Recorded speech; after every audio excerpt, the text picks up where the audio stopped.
जब जब पृथ्वी पर अधर्म बढ़ता है, तब तब प्रकृति स्वयं संतुलन बनाने लगती है।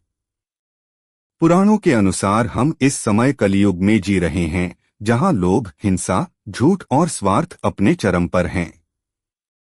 कहा जाता है कि जब मानव पूरी तरह से प्रकृति और धर्म के विरुद्ध चला जाएगा, तब प्रलय का समय आएगा। पृथ्वी का अंत किसी एक दिन में नहीं होगा, बल्कि धीरे धीरे संकेत मिलने लगेंगे।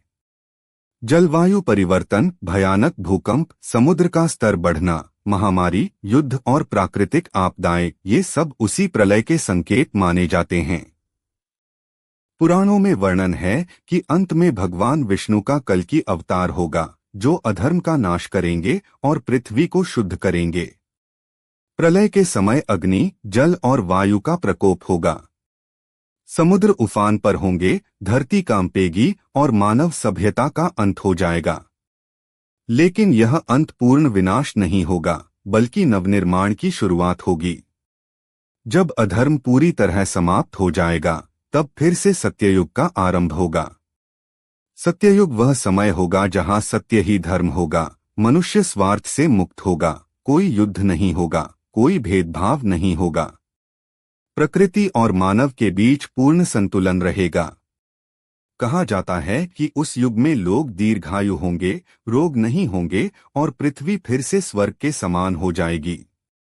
सत्ययुग की शुरुआत हमें यह सिखाती है कि हर अंधकार के बाद प्रकाश आता है। यह कहानी केवल भविष्य की नहीं, बल्कि आज के कर्मों की चेतावनी भी है। यदि मानव अभी भी सुधर जाए, तो शायद प्रलय टल सकती है। जब जब पृथ्वी पर अधर्म बढ़ता है, तब तब प्रकृति स्वयं संतुलन बनाने लगती है। पुराणों के अनुसार हम इस समय कलियुग में जी रहे हैं, जहां लोभ, हिंसा, झूठ और स्वार्थ अपने चरम पर हैं। कहा जाता है कि जब मानव पूरी तरह से प्रकृति और धर्म के विरुद्ध चला जाएगा, तब प्रलय का समय आएगा। पृथ्वी का अंत किसी एक दिन में नहीं होगा, बल्कि धीरे धीरे संकेत मिलने लगेंगे। जलवायु परिवर्तन, भयानक भूकंप, समुद्र का स्तर बढ़ना, महामारी, युद्ध और प्राकृतिक आपदाएं, ये सब उसी प्रलय के संकेत माने जाते हैं। पुराणों में वर्णन है कि अंत में भगवान विष्णु का कल्कि अवतार होगा, जो अधर्म का नाश करेंगे और पृथ्वी को शुद्ध करेंगे। प्रलय के समय अग्नि, जल और वायु का प्रकोप होगा। समुद्र उफान पर होंगे, धरती कांपेगी और मानव सभ्यता का अंत हो जाएगा। लेकिन यह अंत पूर्ण विनाश नहीं होगा, बल्कि नवनिर्माण की शुरुआत होगी।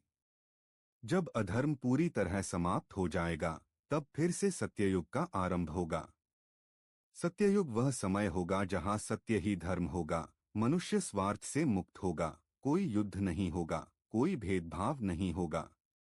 प्रकृति और मानव के बीच पूर्ण संतुलन रहेगा।